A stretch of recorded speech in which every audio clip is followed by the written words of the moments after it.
and usually people have to digest what I say.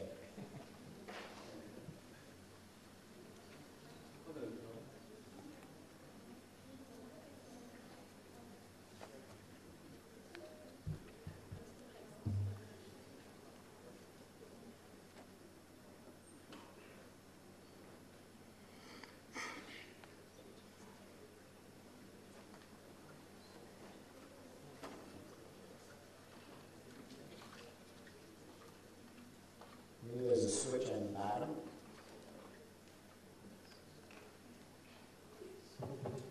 Okay, thank you. Dr. Nahla Khalifa, Clinical Nutrition Department, Faculty of Applied Medical Science. Thank you for this interesting topic. Actually, I have a project, graduation project, on the effect of omega-3 fatty acid-rich diet for rheumatoid arthritis patient. And my question is, if the genetic variation within these individuals or these patients will affect the result if I give them all the same amount of omega-3 fatty acid diet?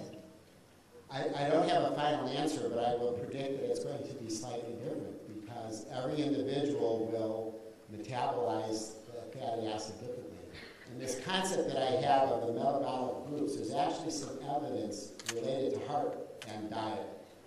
Ron Krauss published in 1999, and I can give you this reference later, a study in which he looked at men who were fed a medium fat or a low fat diet and found that there were 3 genetic groups there, 2 of which suggested that